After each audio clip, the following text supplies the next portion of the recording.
everyone, it's Monday. I hope you had a good weekend, and we are back doing math, and we are outside today. You might say we're on location, ha ha ha.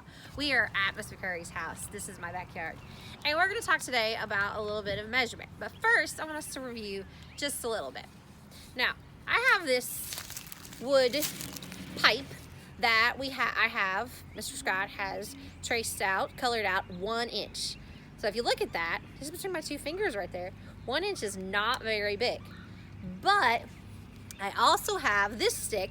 This whole stick is 12 inches. It's 12 of those little black sections. This is what we call a foot. So here's 1 inch, here's a foot. And let's see, I know you're geniuses, but let's see, an inch is a lot shorter than a foot. A foot is a lot longer than an inch. But we can go even bigger. I also have what's called a yardstick. And this is not 1, not 2, but 3 feet. It is 1 yard. Now, let's see. Here's my inch. Here's my foot. Here's my yard. So you can tell which one's the biggest.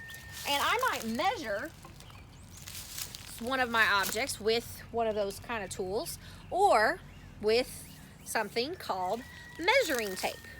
And this has numbers starting at 1. The little metal piece would be like my 0. And it goes all the way up. It's like a big number line. It goes all the way up to 60 inches. So this is actually, if I touch the ground with it, it's actually about 5 feet tall. So it's just a little bit shorter than I am tall. What's really cool about using this sort of a tool is I can wrap it around something. So if you ever got your clothes made specially, you might have to like tie it around you and wear it like that.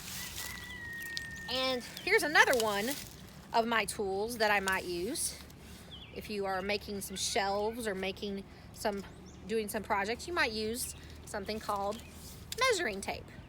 And it is going to be a lot like my green, and it is going to be a great tool to measure width and distance.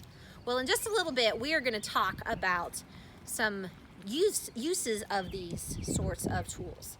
So if you'll hang on just a minute, we are going to pause right now, and we are going to get ready for our first demonstration. So just hold your horses.